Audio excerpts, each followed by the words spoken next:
All right, we are here. All right, this is great. What a beautiful club. Unnecessarily giant stage that I love. This is the biggest stage I've ever seen. Like, this stage should have 1,500 seats in front of it. That's how big it is. It's like 20 yards long, and we're not going to be using it, you know? Like, you people off to the sides, those are front row seats, and they could be last row. That's how far away you are. It's wild, but it's gorgeous. It's gorgeous. Everyone's got their own section, penalty boxy looking thing. It's great. I love it. There's so much room, but then also no room at the same time. It's like whoever designed it, you're like, no, cram it in. It's like Texas in here. You're like, there's nothing but space, and you're like, no, jam them in there. It's like, but there's all this farm space. No, that's, the artists need that to roam around. This is where I will be the entire time. I feel like I'm wearing baggy jeans right now, where you're like, a lot of this will not be used. But we are here, man. It's so good. I like it. This is my first time hanging out in like downtown Detroit, and you guys are really keeping this secret, aren't you? It's nice out there. It's really nice out there. I came in yesterday, and today I just walked around like a tourist looking at stuff. I went into old buildings. I went into a Bank of America that was like opened in the 20s, and it had all this. I took videos. I'm like, what? No one knows, by the way. I don't know if you know, but the rest of the country is like, Detroit. Everyone's idea of Detroit is just watching that Eminem movie on replay. That's what everyone thinks of Detroit. They're like, oh my God, everything's on fire. And people are desperately trying to leave. And it's like, it's so nice. It's so good. Don't worry, I won't spread the word. I'll keep it so... I don't want you guys to get overrun with people, because then it won't be nice. But it's good. I walked over. I'm staying at a hotel not too far away, and I walked over, and it's kind of empty like on my walk. But they got those, like, you know, those people that are like hammered on a bike.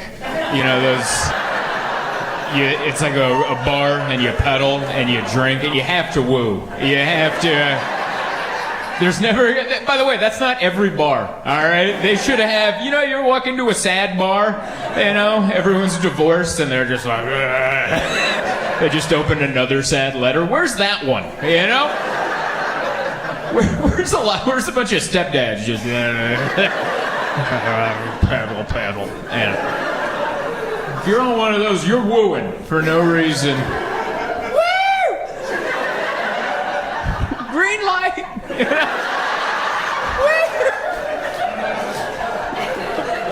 And I'm walking here from my hotel, and there was one that paced me for 2 blocks. 2 blocks. They're going at my pace, and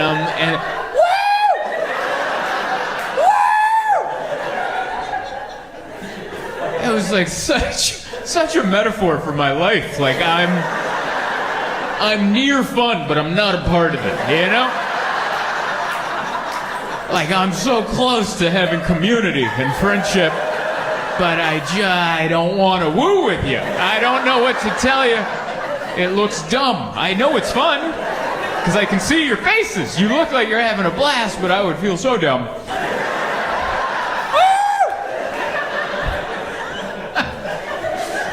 Oh, man.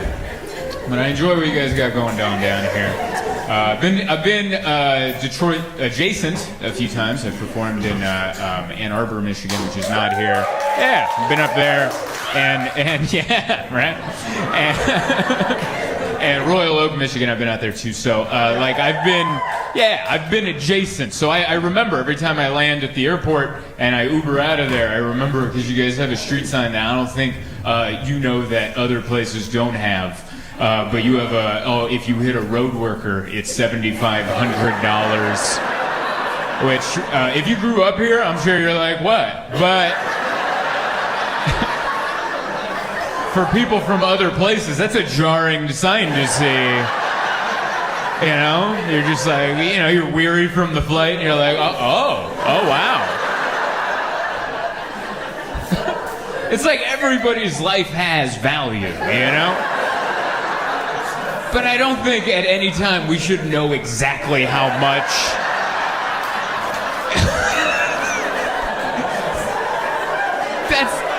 No one should know exactly what you're worth. Especially when you're at work. You're out there doing, and you just look up and you're like, oh yeah.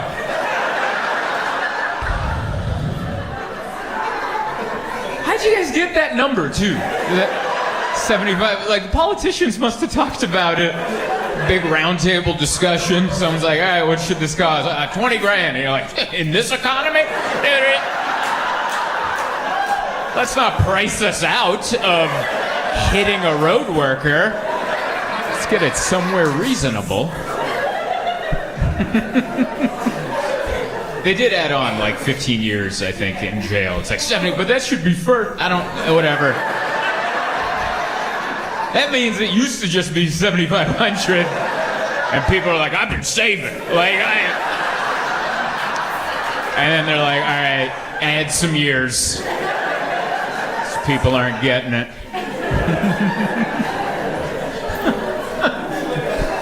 Yeah, but I like it. I've had adventures up here. I like it. I should have gotten a DUI in Royal Oak a few years ago. 2018. I had a rental car, a Toyota Camry. It was like a sports edition, and so it had a little more giddy up. And I did a show at the Comedy Castle, the other club, and after the show, an audience member was like, hey, my buddy owns the bar next door. Do you want to come by and have a drink? And I was like, yeah, I'll come by and have a drink. I'll just have one beer, because I got to drive the rental car responsibly back to the hotel. And but they picked the beer, and beer. There's too much of a range on beer now, where it's like either like a Miller Lite or you're like, this is vodka. I think this is what are we drinking? I don't know what it was, but it was beer you couldn't see through. That's how mean it was. And I finished it. And I wasn't hammered, but I was also like, all right, and which is wrong. You shouldn't drive in that condition unless it ends in a fun story that no one gets hurt in. Which is how mine ended. Because I was a little, and I got in the car, and I'm like, well, yeah, all right. Because what is it about like feeling like that, where you're like, well, I can't sleep in the parking lot. I have to get back to the hotel. That's my responsibility as an adult. And so I start driving, and once I start driving, I'm like, oh, this is good. It's fine. And so I feel like I have control of my faculties. I'm like, let's just not get pulled over. And I was getting off the freeway at my exit, and I could see my hotel, and there's nobody around. I didn't see anyone on my drive, and I'm in a Toyota Camry, Sports Edition, little vroom vroom action, and I'm feeling loose, the beer's in my system, so as soon as the light hit green, I floored it and turned right. The whole time I'm like, yeah! And then my headlights illuminated a cop car in a bush. That was the only person that saw was a police officer on duty in a bush, and I lit him up, and he lit me up then right after. And he pulled me over in the hotel parking lot that I'm staying in. Like, that's the only place to pull over. And he was so nice, he came up to me, he's like, where are you staying? And I'm like, here. Like I'm like freeze tag or something. I'm like, no, I'm in home base. Room 212. Like, we made it.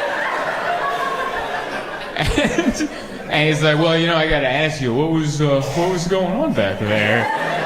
And I was like, I'm not used to all this horsepower.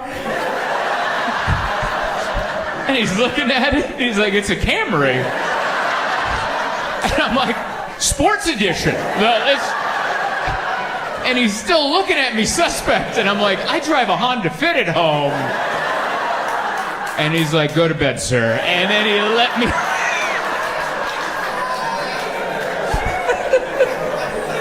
Sometimes honesty is, don't act all manly. You're going to get yourself in trouble. Just be honest and go, I drive a Honda Fit. And I was having the time of my life during that turn.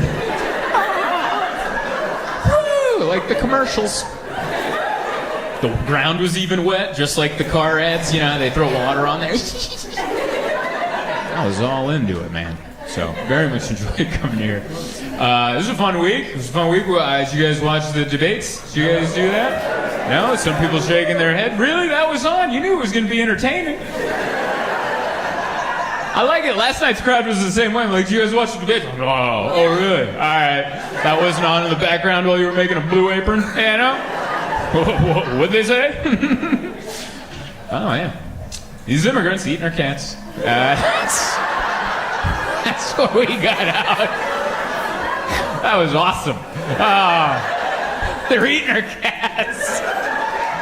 Oh, it was just a beautiful moment, you know? Her reaction was perfect. Our reaction was perfect. Oh, is that what they're doing? Because I feel like you could have said other stuff, and you're like, eating cats. I wonder if he was doing it because his buddy J.D. Vance said the thing about the childless cat ladies, and then all the childless cat ladies are all like, hey! And then Trump's like, don't worry, buddy, I'm going to get him back.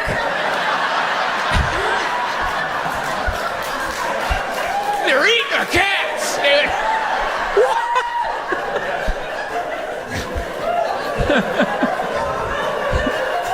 And I get it. I kind of relate to what I think he was going through when that happened. And this is what I mean by that. Sometimes you have a lot of information and you start out wrong.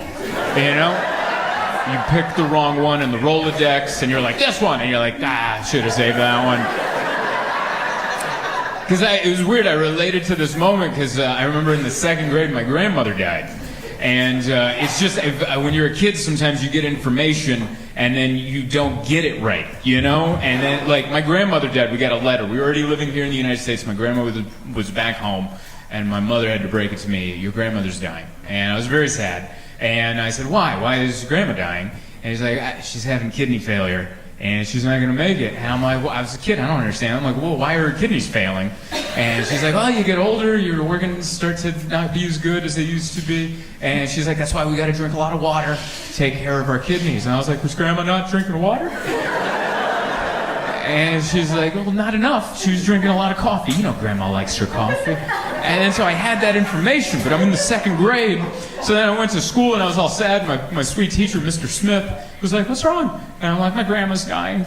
And he's like, oh, I'm so sorry. I'm like, yeah, she drank too much coffee. And he just had to respond, you know? He was just like, yeah, that all happens sometimes. That's what they're eating our cats was.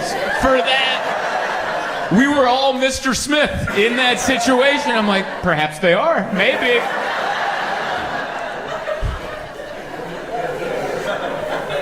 I don't know. It's hard. It's hard to vote. No one ever talks about that. It's hard to vote. Not the actual act of voting. It's paper. But it's so hard because like one candidate might say something, you're like, I like that. But then they say other stuff and you're like, nah, not so much that. But if you vote, you got to take the whole package, right? It's like ordering dinner. You're like, what do you want for dinner? Oh, I want a pizza. Oh, all right, we'll get pizza. And I'm like, I also want a Coke. And you're like, no. If you get pizza, you can only drink milk. And you're like, what? That's disgusting. I don't want milk with my pizza? What are you talking about? I want a Coke. And they're like, all right, you can get Coke, but you got to eat a kale salad. And you're like, why? And they're like, that's how it goes. And I'm like, well, what if we order the pizza and the milk and the kale salad and the Coke? And I'll take the milk and the kale salad and I'll throw that away. And then I'll have the dinner I've wanted this entire time. And they're like, no, that's not how democracy works. It's so hard. That's what they'll slip it in. Just like, hey, do you want to make sure we take care of elderly people? We'll raise Medicare. And you're like, hell yeah, I want to do that. That's good for people that are retired. And they're like, all right, I'm also going to burn the homeless. And you're like, whoa, I'm not into that. And you're like, no. Well, one or the other, buddy. What do you want? We already got the fire started. So, it might have been a weird way to break down American voting. But, that's what I thought of because last night I had a pizza. And I was like, man, it would suck if instead of a Coke I had milk right now. So yeah, it's fun. But yeah, it's been a good week. We had a bunch of workers at my apartment today. I live in New York City, so our apartment is all wrong.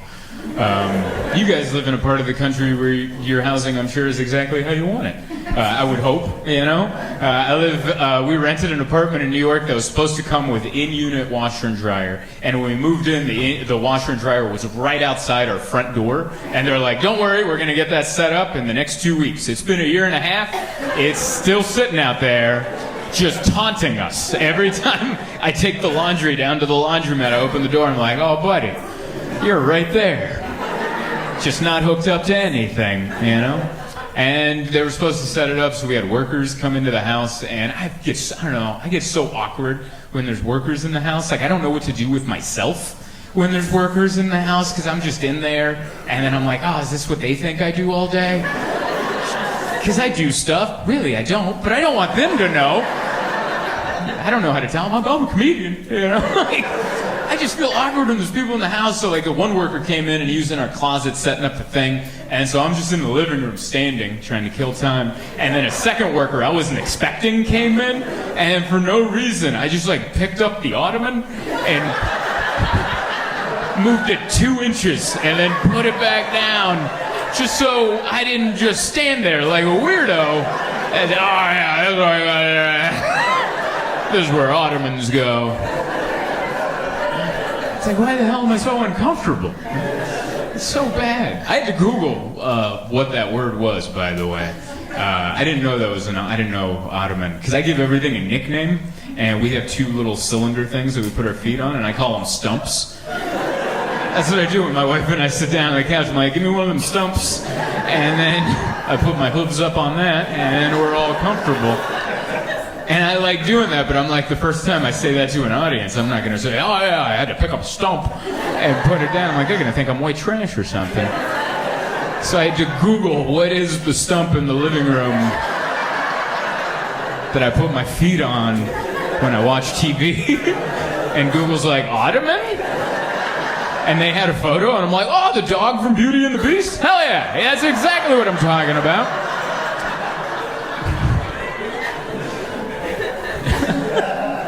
It's fun when you get to find out how dumb you are in real time. That's good. But my wife, I don't know, I had a moment today where my wife likes to plan. She's like, oh, where do you see life in 5 years? And I was like, well, I think about 6 months in advance at all times. I don't know what normal people do. I don't know if you relate to this, but like beyond December, I don't know. All right? Like, I'm just looking to get to December. And then when I'm in December, let's talk about May, maybe. But let's calm down. But my wife's, she's smart. That's why she's successful. That's why she's like, no, let's think about 5 years. I'm like, 5 years from now? She's like, yeah, you're going to be 42. And I'm like, what? And I started getting tears in my eyes. And she's like, are you okay? I'm like, why did you say that? What did I say? You said I'm going to be 42 in 5 years. And she's like, that's math. Where do you see your life at 42? I'm like, what? I don't know what that is, but that's been me my whole life. I never wanted to graduate, like, ever. Like, I remember the first moment I had with that feeling. It was in kindergarten. We came back after Christmas break. We had to change the big class calendar. And my teacher, Mrs. Wilson, was like, let's say bye to 1992. And I'm like, and everyone's cheering, bye, 1992. I'm like, I liked 1992. That was a good year. And that was me at 5. And here I am at 37. Like, why'd you bring up 42? And she called me 38 twice, which really pissed me off. And the first time I ignored it, I'm like, honest mistake. The second time, I'm like, I'm 37! And she's like, why are you yelling? And I'm like, because I am. And she's like, oh, sorry, honest mistake. And I'm like, that's a big mistake. I don't know what that is. That's for a therapist to figure out. But I don't want to advance. Maybe because I just feel like every time, like, yeah, let's think 5 years ahead. If you always live life like that, eventually it's going to be like, 5 years from now, graveyard? Huh? That just means you're thinking of the end. I want to enjoy the now. Hey! All right. Whoa! Holy guacamole. All right. That's a lot of energy for a Wednesday. That's a little much for where we are right now. This is wonderful. Thank you so much for all showing up. I didn't know who would show up on a Wednesday, and you guys are like, we're coming. You know? I appreciate it. This is beautiful. I've never been to Stamford before, so it's so good to be here at the New York Comedy Club in Stamford. This is what you think of when you think New York comedy, you know? A mall in Stamford, Connecticut. That's what, you know?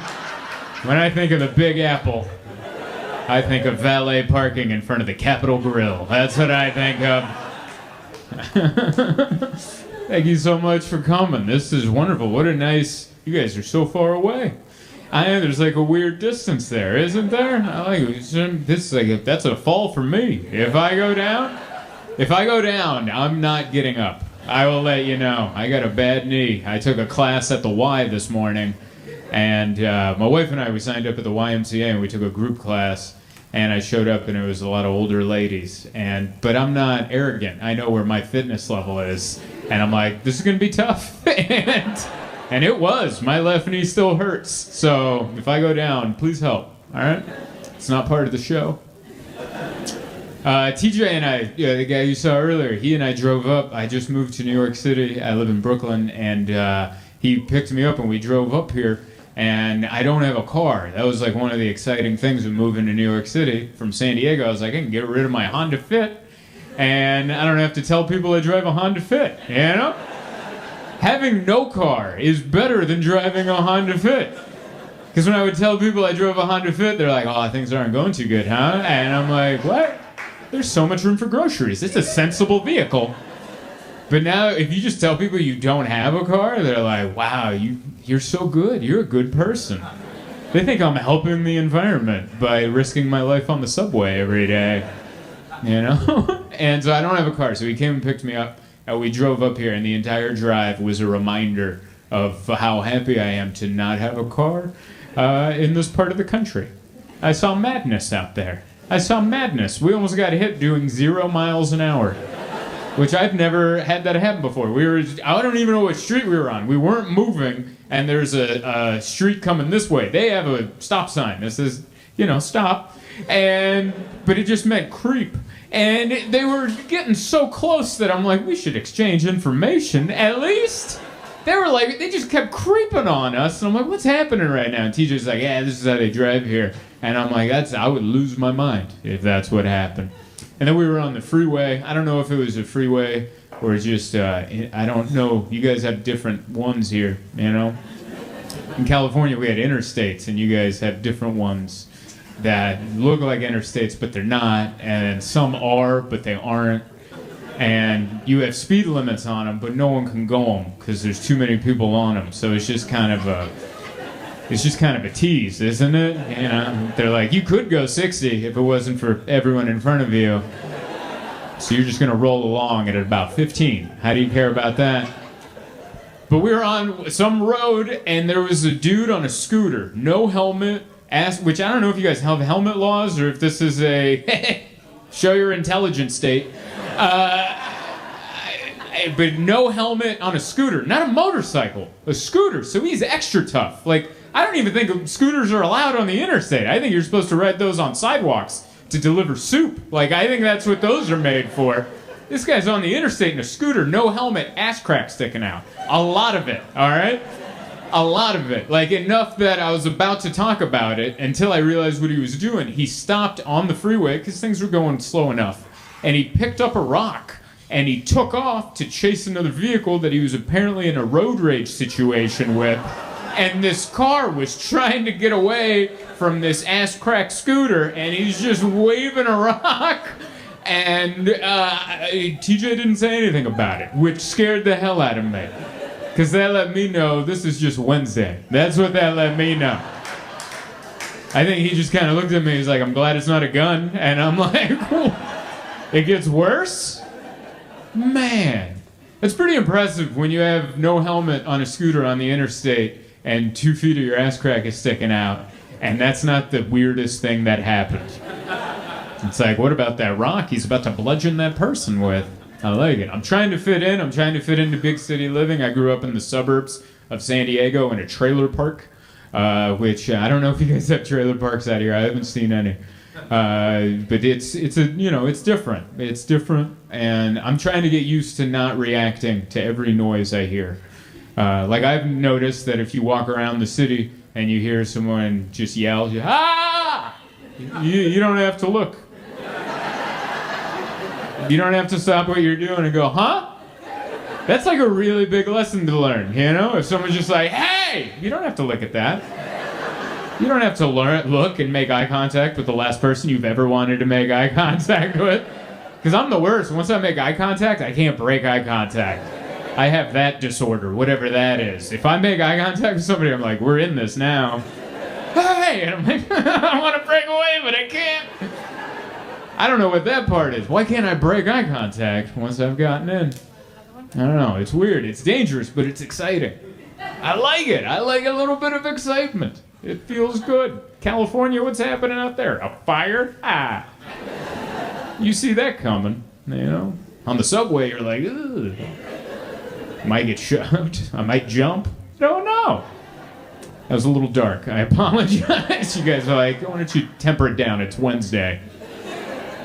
But yeah, I like it. There's good camaraderie in the city. I feel like there's an understanding. I feel like there's a good community there. I feel like there is. Like we were on the train. I did a show and I was on the train home and there was a wild man that got on the train. I don't know the new term, so I apologize. I know the one I think it is, but I'm probably wrong because they always change the term. And so I'm just going to make up my own, all right? I'm going to take a guess. It's probably going to be the next term, all right? He was mentally spectacular. He came on... I actually think that might be the next term. I think I'm ahead of the game. That's not even offensive. It's half a compliment if you think about it. A mentally spectacular man came on the train, and he built into a rage. Like, he was fine in the beginning, and he crescendoed into a monster truck announcer. And it started slow. It started with, ah! You know? Like that, on a silent car, you're like, and no one looked but me, because I haven't learned not to look, you know? I just heard, ah! And I'm like, and we made eye contact, and I'm like, damn it. And then I tried to break eye contact, but he had me. But then he broke eye contact, which I'm like, is that a win for me? How does that work? Did I just intimidate him? Hell yeah. I got way more testosterone than I think. You know, I was in that state of mind, and then he broke eye contact and went, ah! And slowly he just built to a fervor and just started fighting ghosts. I don't know what he was doing. He chokeslammed a ghost that didn't exist. I watched him do it, and I was like, that was a picture-perfect chokeslam. Like, if we actually sat down and talked, I think we'd both be wrestling fans. You know, I think we have something to connect on. But here's where I felt the sense of community. There's like 8 of us on the train, and him. And while he was doing his thing, me and this elderly Asian man just kind of we had a moment. And we looked at each other, and we just had a moment like, I got you, you know? I was like, I could tell, we didn't even raise an eyebrow. It was just I was like, if something happens, I got you. If something happens, you got me. Like, I felt that understanding. And I'm like, this is the kind of community I was looking to get into. And then at the next stop, he got off. And I'm like, you traitor! You're supposed to get off at 7th. I got more stops. You left me with the crescendo. So that's what it's been out there. It's been, it's been good. Going to the YMCA, working out with the elderly ladies, and it's good. I don't have the knees for it. I don't know. It's been good. I just got married, which I'm really excited about. Yeah. Got the old... Men never show off the wedding ring. It's always the women, because there's a lot to it. And men, we have stupid fingers. No man has ever had good fingers. Women have beautiful fingers, and they just look good, for fingers. No one ever thinks a finger's beautiful until you see a man's fingers, and you're like, oh, you got a hair? How'd you get a hair out of that? What kind of burn at? What happened to your nails? Did you lose that nail? Like, there's every man's fingers look like they were in a horrible woodshop accident in high school, and sometimes the fingers don't match. It's bad, No one ever shows off the phalanges. And that's the other word for fingers. Sorry, I'm not trying to flex my high school education on you guys, but I heard phalanges once and it felt appropriate to drop. We got married. That's what I was talking about. We eloped to Italy, which was how we got married. Yeah, we eloped. If you don't know what an elopement is, that's when you realize you can have way more fun at your wedding if nobody comes. That's what an elopement is. That's when you crunch the numbers and you realize, oh my God, if nobody comes, we can go to Italy. If we don't have to feed and drink everybody, we can go to Italy. And then we weighed our love for our family against a trip to Italy, and we're like, au revoir, you know? Which that's not even Italian, but it doesn't matter because they're not coming anyway, you know? You'll find out on another trip. So we went to Italy. We got married in Venice, in a empty square at sunrise. We had to wake up early because we didn't want the tourists in our photos. We wanted it to look like we rented out Venice. And you can do that, but you got to get your ass up at 5 a.m. to do that. And so it was just us and like one janitor sweeping. And we got married. It was beautiful. It was amazing. I loved Italy. Italy is the people. They're so vibrant, and there's no shy people in Italy. Everyone's very It's all the caricatures that you ever thought of. They're all there. It's wonderful to see. I even saw an old couple in Florence get into an argument, and they got into in the street, just a full-on and then she's like and then he grabbed her and shook her. He actually shook her, and her head went, and her sunglasses fell off, and she broke away and ran. And it was weird because it was domestic violence, but it was in Italian, so. You know what I mean? It was kind of beautiful. It was like we were at the opera, and I'm like, don't call the police. There's a second act. We don't know how this is going to end, you know? It was just the culture, you know? It's a dumb joke, I agree, but that's what I felt. My wife was like, that is so horrible. I'm like, but it's art, you know? Art comes from this. This is good. You see that in Connecticut, you call the cops. You see that in Florence, you're like, let's see where this goes. And it's still beautiful. We don't have beautiful stuff like that.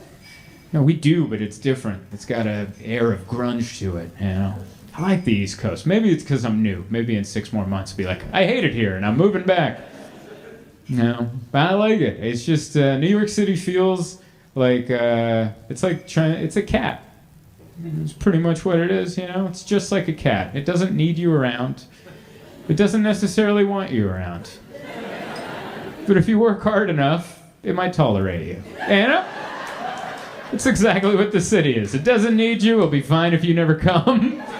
But if you work really hard, you might be able to sit on the couch and not be clawed in the face. It's a little bit right there. But yeah. My wife and I think we're a good match. I know we are, but I also say think because I always want to hedge my bets. You know, we're a good match because I realize together we make a whole person. I think separately, I don't think we should be allowed to vote, but together there's like a normal person. You know what I mean? I think that's what makes a good relationship. Not two complete people getting together, two broken, missing people. But you have to be missing the right things. You have to be missing the things that the other person has so you can kind of fit together like a broken puzzle piece that you're like, it's gonna work, you know? That's what it is. Like, here's my example. Like, my wife is a hypochondriac. Every morning she wakes up with a brand new disease. And that's fun, unless you're me. It's pretty wild. Every morning she'll just be like, what's that? Do you hear that? And I'm like, what are you talking about? She's like, that, do you hear that? And she'll hold her wrist to my ear. And she's like, do you hear that? And I'm like, kinda. And she's like, was that there yesterday? I'm like, I don't know. We didn't do this yesterday. I don't have yesterday's wrist noises to compare to today's wrist noises. And she's like, oh, you never listen. And then she leaves. And after like 3 hours of Googling, she comes back and she's like, it's wrist cancer. And I'm like, obviously. You know, what else could it be? So that's who she is. My wife's a hypochondriac. And me, I've had a pain in my left testicle for about 6 years. And I've just been riding that out, you know? See what I mean? Like, separately, but together you're like, okay, yeah, there's like a normal person in between them. And she's like, you should get that testicle checked out. I'm like, all right, but shut up about your wrist, you know? And I tried. I actually tried in February to get health insurance to get this checked out. And because here's the reason I never got it checked out. I have a 7-day rule. That's a personal rule. If something hurts on my body, I give it 7 days. And if it still hurts, I'll go to the doctor and get it checked out. The problem with this testicle pain is it would come for like 2, 3, 4 days. And then it would stop. And then come back like a couple weeks later, and I would start my clock over again. And it was just this year I realized I've been doing that since 2017. So, and she's like, you should get it checked out. And I'm like, yeah, you're probably right. And so I tried to get health insurance in February. And did you know you can't? Did you know there's a time limit? You guys you've been insured your entire lives. I just let some big cat out of the bag, didn't I? You guys were like, no, we live respectable lives. I've been insured since I was a mere child. On the docks of I don't know. I don't know where the docks are here. I was gonna guess a town. Hamptons or something. You're not giving me any clues. All right. But yeah, I'll let you know if you can't just get health insurance whenever, and I didn't know that. I did not know that, so I called like an idiot, and I was like, hello, one health insurance, please. And they were like, what? You missed it. And I'm like, missed the health insurance? And they're like, yeah, there's open enrollment from Thanksgiving till the end of January. You missed it. And I'm like, but my testicle hurts now.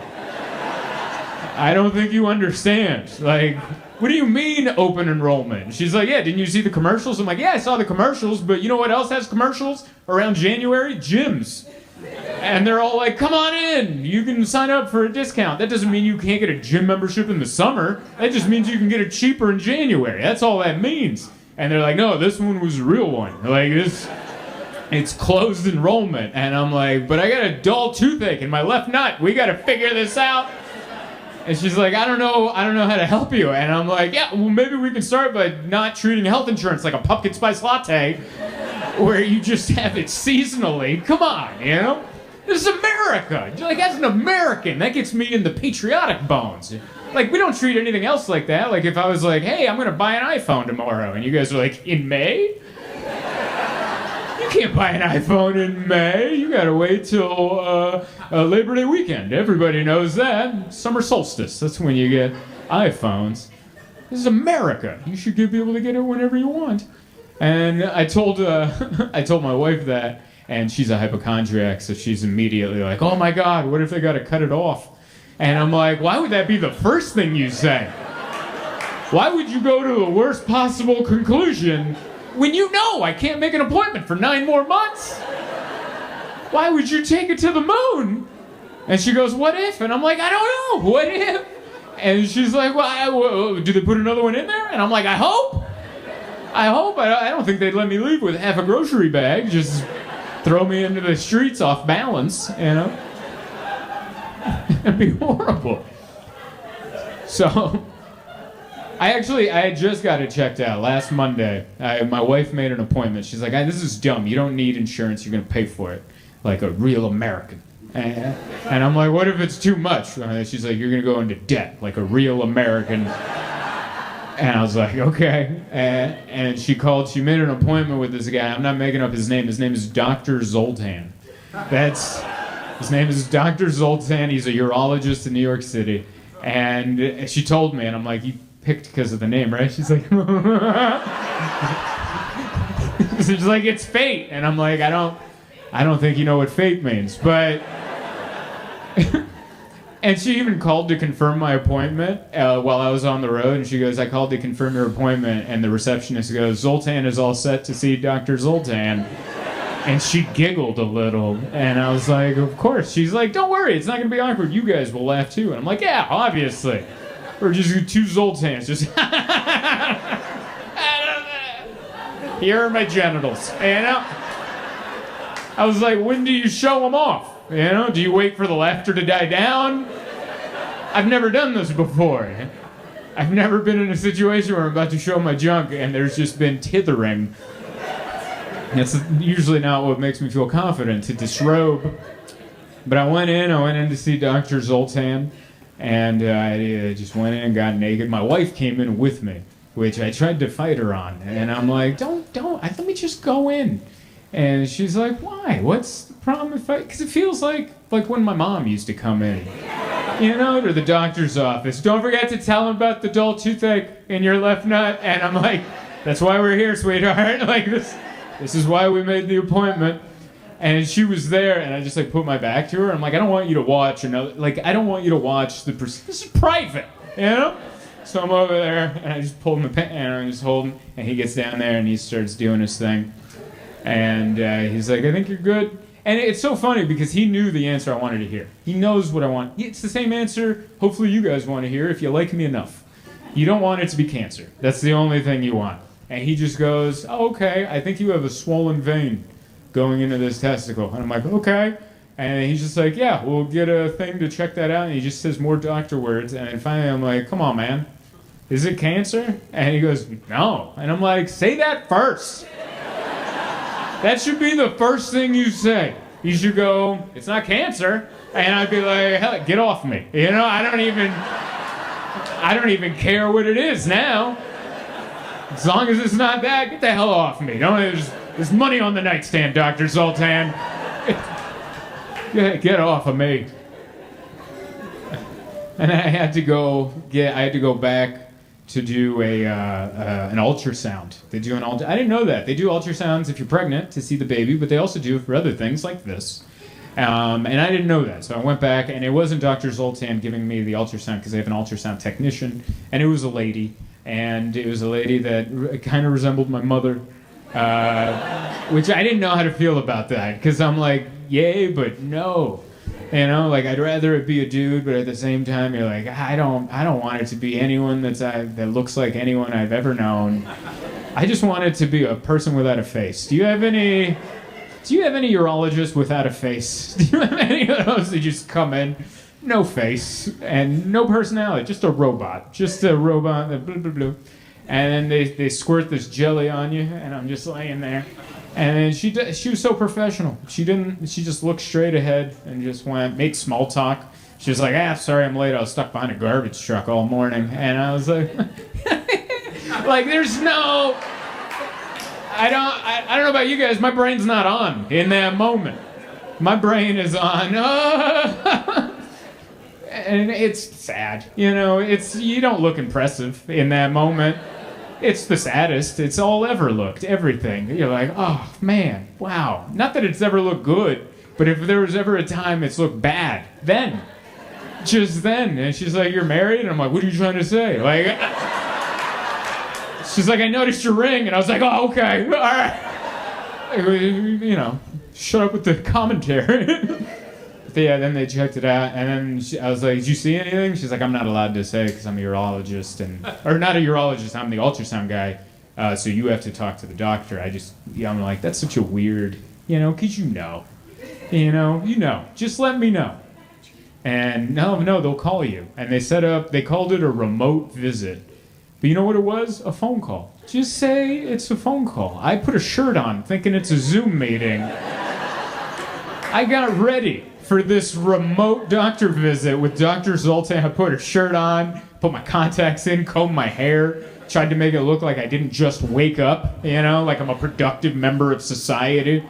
And he just called me. I'm like, is this it? Or are you sending me the Zoom link? He's like, we can just do it over the phone. And I'm like, I agree, but why'd you guys call it a remote visit? It's a phone call. Why are you...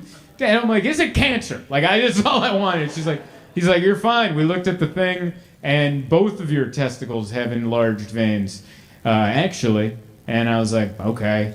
And and I'm like, is it cancer? He goes, no. And I go, shut up. We don't need to keep talking. I don't have an end for that story, but I don't have testicular cancer, so I'm pretty... Up, everyone. Yeah! We're here! All right. I like it. That kid didn't clap at all. That's perfect. That kid's like, I'm not doing what everyone else is doing. I was taught that at a young age. One more time for all the comics you've seen tonight. Steven, Landry, Bill kicking us off.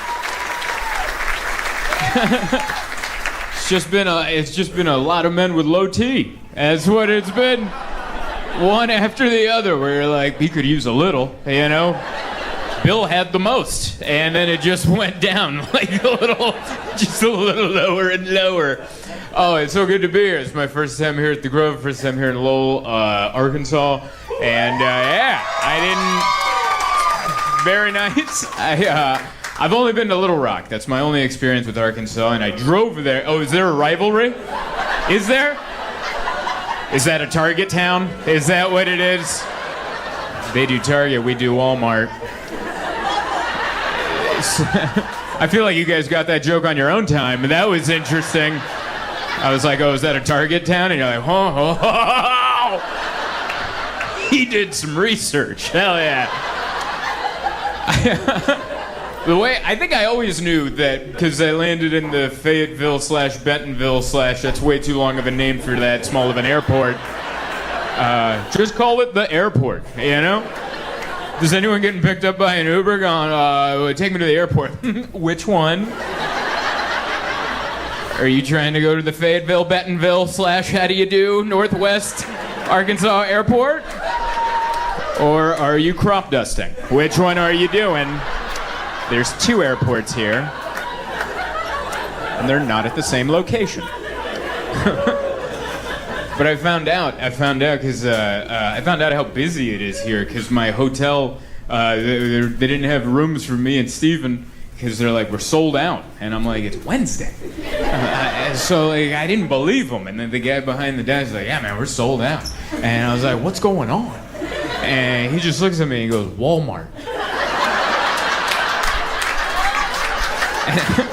I didn't know if that was code for something. I was like, is that the name of a music festival I don't know about?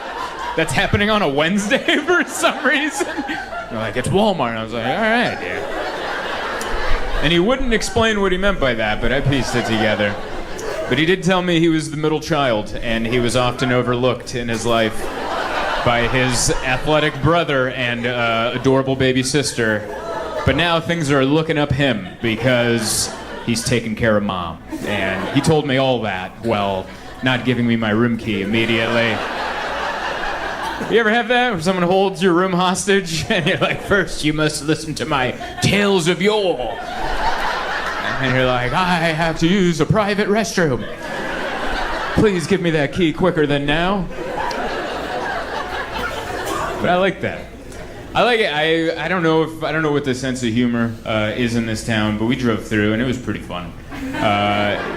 There's this place called there's a body shop I drove by. It was called Bob Maloney's Collision Center, and it looked like someone ran into the sign.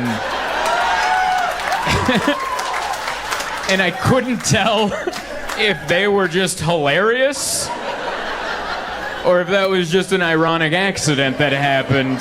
That's a bad DUI, right? You're just like, so do I just leave the car here? How does...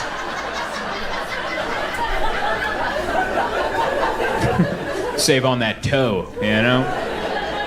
That was the one local joke I've had, I'm sorry. I've only been in town for a couple hours, and I'm like, that's pretty funny. There's an auto body shop with a sign that looks like it's been plowed into. That's nice. Flew in today. I don't know. I'm a Delta Diamond. I just made it up to Diamond this year, which I know it's a weird thing to. Are you a frequent flyer? Yeah. What's your airline of choice? American. So what's their? That's your company's choice. What company? You'd rather not say.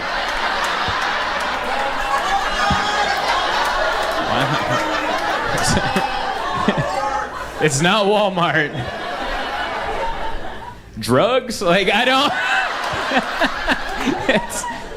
So I was told before I came up that the three big companies here are Tyson Chicken, Walmart, and then JB Hunt, the trucking company. Good, we got some... Do we have truckers in here? All right, well, that died down. No, they're out there trucking. All right, that's what they're doing. They're out there not letting me merge onto the interstate. That's what they're doing. Hey, you should be driving faster. It's a rental. It doesn't... We're at the top speed. Please let me in. I will die. But we won't dig in. But you're an American. What's their name of their... What's the Ambassador Elite? something like that. That's weird that I know that, but that's how much I fly. And I made it to Diamond, which is the top one, and then they send you these badges that you hang on your bag to let other people know that they see their family more than you do. Because it's not a good badge to have. It just means my family doesn't know me. That's what this means. I'm always at an airport. I know employees of airports more than I know people that live in my home. Oh, that just made everyone so sad, because this feels like the heart of family down here. Like is that your son right there? How old are you, if you don't mind me asking? 12, and you're here with us? That's awesome. No laws. I love it. Get him in here. I bet you they're really pushing that 2-drink minimum on you, too. They're like, dude, hey, you wanted to come in. Is it the king of beers, or is it the king of beers? What are you going to have? Yeah, came in today, and I don't know, I'm trying to get better. I started microdosing shrooms. That's what I started doing. That guy, see, I was on it with the I was close. That was the same guy. He's like, yeah, and I was like, all right, man. We're knocking him out. It's not Walmart, and I don't think it's the chicken company. But we haven't ruled out trucking, you know? We're gonna narrow it down. We got a while. But I started microdosing shrooms like Steve, and I have anxiety. We all have anxiety. I don't know. Maybe you guys don't have it here. Do you ever like make eye contact with a stranger and then you have panic in your heart? No? All right, I do. All right? This is how my anxiety works. This is where I'm the most comfortable. This is where I'm the most. This is supposed to be one of the top 5 fears next to being lit on fire. And I'm like, put me on that stage. This is where I'm comfortable, as long as I'm in charge. I'm in charge of the conversation. But if you ask me something, I'm like, I'd rather not say. Me and this guy got a lot in common, dude. I get it. Microdose a couple shrooms, you'll start answering some questions, buddy. If you don't know about microdosing shrooms, it's pretty much antidepressants for people without health insurance. So that's what it is. I don't have a primary care doctor, but I do have the internet, and I ordered a chocolate bar off the internet, and I followed the back. They're like, eat 1 square a day, and wait for the walls to stop breathing, and then you can go outside. And it's good. I like it because it's just enough, you know? It's not too much where I'm like, put on some Grateful Dead. Like, it's not that level. But it's at a good level where, like, the world happens and I'm like, I'm okay with this, you know? That's pretty much what it is. Like, before shrooms, I would have a conversation with a stranger, like that guy at the hotel. He's like, I'm the middle child. And I'd be like, oh, no. I gotta get the hell out of this conversation. But now with the shrooms, he's like, I'm the middle child. And I'm like, you don't say. Tell me more, Marcia, you know? Or Jan, whoever it was. It was before my time. It was probably Jan. But I like it. It's good. It makes me see the other side of people, because sometimes you're out there and you meet a lunatic, you know, maybe at the store, just damn it, just walking around, and you're like, what's up that guy's butt, you know? And you might want to meet that with aggression, but that's not how, because that just leads to more aggression. But I just see the beauty in that man. Damn it, and I'm like, he's really going through it today. This isn't about the store, is it? It's not about taxes. This is about his dad. Dad doesn't want to talk right now, so he's taking it out on us. I see the beauty of his aura coming out of him, and I'm like, I get it, man. I'm here. Part of me wants to go hug him, but that would be a full dose. If I had a full dose would make me hug him, and then I'd potentially get stabbed. But a microdose is just enough for me to go, let's leave that there. Let's leave that in nature where it belongs. That's right. I didn't even know I had anxiety. My wife pointed it out to me. I think that's the best thing you can have in a partner, is they're a mirror to who you are.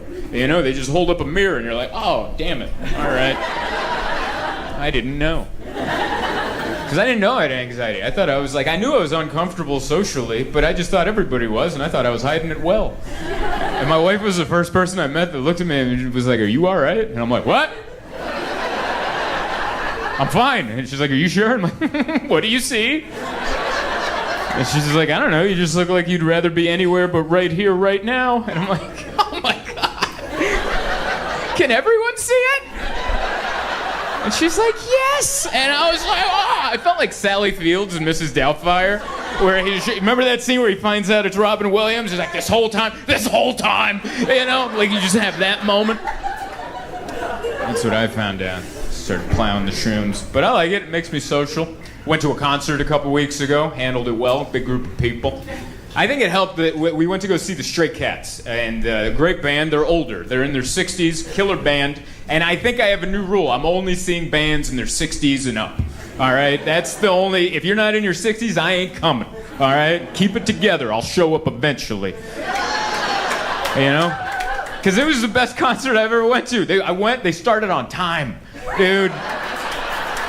These dudes in their 60s, they're responsible, all right? 8:05, they're on the stage, and I'm like, hell yeah, you guys. It was perfect. Their audience is great because they're also not super young. So they're drinking, but just enough. They're not over there starting fights. They're not breaking up with their girlfriends to punch a stranger in the gut.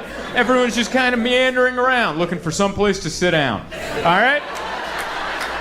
It's the perfect concert. They're all in their 60s. They're only going to be playing the hits, you know? All their interpersonal. They've been to rehab multiple times. They got that figured out. It's perfect. I'm only seeing older bands now. Yeah. I actually learned a lot from watching the band because, like, I've tried to relate everything to my life and to my relationship. Like, my wife and I, we've been married for a little over a year, but we've been together. Oh, thank you so much. Thank you. Yeah. Sorry, Steven. Steven, by the way, I know. I didn't think you guys would react the way I just said it. I found out today at the airport, as I'm boarding, he goes, so you haven't heard? And I'm like, what's up? And he's like, we broke up. And I was like, and then it was my boarding zone. I'm like, well, see you later. And then I just had the whole flight to go, did I just leave him? I pretty much had the experience he did with the pizza in the convention oven. Except it was me in overhead space, and I'm like, I gotta go. Otherwise, my backpack's gonna be on my feet, and I don't want that. So I feel for him. I've also been through, because this is my second marriage, so I know what that feels like. Where someone goes, hey, I know I told you I wanted to be with you your whole life, but that was then, you know? That was then, this is now. I didn't know you breathed that way. I didn't know that's how you breathed. And I can't handle that anymore. So I get what that is. And now my wife, we've been married for a little over a year. We've been together for a little over 5 years. And so I feel like we're good at communicating. We've both been to therapy, so we understand trying not to react and trying to go, all right, what's that really mean? I'm sorry you feel that way. Acknowledging feeling. That was the hardest thing for me. Because anytime my wife's like, no, I wanted to go, that's not what I meant. I meant it's this, and you're wrong for no reason. And I would tell the therapist that. I don't know why she's mad at me. She said I did something, but she's wrong. I didn't do that. So I yelled that at her, and she got all upset. And he's like, women, right? And I'm like, that's what I'm saying. But then he was like, all right, give this a shot. Next time she gets upset, go, I am so sorry. I didn't know you were feeling that way. That must suck to feel that way. And I've been doing that, and it's a bomb diffuser.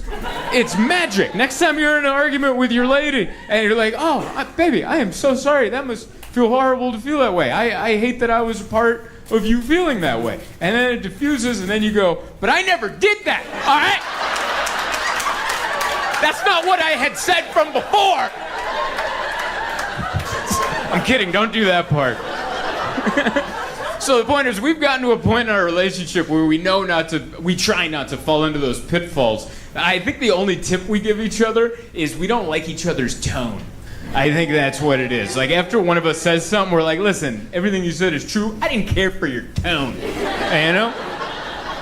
And I pieced it together while I was watching the Stray Cats. We've been together 5 years. We're like a band that's put out a couple albums, and they've been good. They've had a good raw sound, but this new album, we're really trying to dial in our tone, you know? Like, we're really trying to get a good meaty dom-da-dom-dom-dom-da-dom-dom, but right now it's a little more and we really want it. Once we get the right producer, we're gonna get down to a dom-da-dom-dom-dom, but right now, just like your mother, you know? And once we... Once we dial in the tone, we're gonna put out a killer album. I like it. I feel like you're taking notes. I like that. That's good energy there. He's like, oh yeah, I'm taking all the notes right there. 12-year-old's learning way more than he ever thought he was gonna. It's gonna happen. You're gonna have a girlfriend. Something's gonna happen. You're gonna go, I'm sorry I made you feel that way. And she's gonna be like, what? Are you the most mature person I've ever met? And you're like, man, comedy show, you know? It's where you learn stuff. But yeah, we're at a good part. My wife, she's great, but she also points out insecurities in me that I didn't know I had. You know, I don't know when I became the barometer for everything, but like I came home from a show and she looked all sad. I'm like, what's wrong? She goes, I have back fat. And I was like, oh, you do? And then she comes around and reaches and grabs me and she goes, oh, thank God. And I was like, I have back fat? And she goes, quite a bit, too. I didn't even know. I thought my back was fine. I've never looked back there. I thought my back was doing great. You ever look at your back, fellas, and you're like, whoa, all those moles? I just assumed my back looked like my front. It's a road map back there.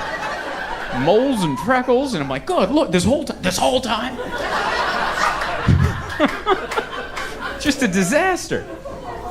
But yeah, she did that to me. We were on the couch too, and I put my arm around her, and then she was looking at her arm, and then she looked at my arm, and then she jiggled my tricep. She gave a little, and she's like, good. And I'm like, huh? So I was at the hotel gym today doing this one. Nothing shall jiggle. That's what I'm trying to work on. I'm trying to work on my body. I lost a bunch of weight. Like in 2017, I lost 50 pounds, but I didn't lose it well. Don't clap. Because I didn't lose it healthy. That's when my first marriage ended, and I got sad, and I wasn't hungry, which is sad, but I lost a bunch of weight, so it's been good. Now here's the problem, though. I've been happy for a few years, so I'm just nom, nom, nom, nom, nom, and I'm afraid it's gonna come back, and then I don't want to wait for another tragedy to help lose the weight again. So I'm really trying my best just to keep it where we're at, you know? Like, just hold on to this for the love of God. My goal weight, I weigh 175 right now. My goal weight is to get to 170. And I don't even know, the only reason that's my goal weight is because I watch UFC, and that's a weight class in the UFC. So I see those guys on a scale with no shirt on going, this is what 170 pounds looks like. I'm like, hell yeah, I want to look like that guy. And I got all the way down to 170, and I'm like, man, these last 5 pounds must be crucial. Like this, because I don't look anything like these individuals. Once I lose these last 5 pounds, it's gonna be like pop, pop, pop, pop, pop, pop, pop, you know? Like microwave popcorn. You can't pull it out too early. You gotta leave it in there. Get all those kernels a popping. And so I'm trying. So I try, you know. And I'm not in bad shape at all. Like I'll like if I'm at the pool, I'll take my shirt off, but I'm not sitting down. You know? That's my fitness level right there. I'll take my shirt off. We're standing up for the entire afternoon. Like this looks all right. I sit down, it starts looking like a layered truffle cake. It's like, oh, there's the gut layer, there's the first tit layer, there's the second tit layer, and then a little meringue chest hair at the top. But yeah, standing up, this looks all right. I just walk around like this. If I want to get a beer out of a cooler, I wait till everyone's having other conversations, and then I come up, just do a quick side oblique crunch. I'm not gonna fold over myself, show everyone how the sausage is made. I'm not doing that. Just do a boom right there.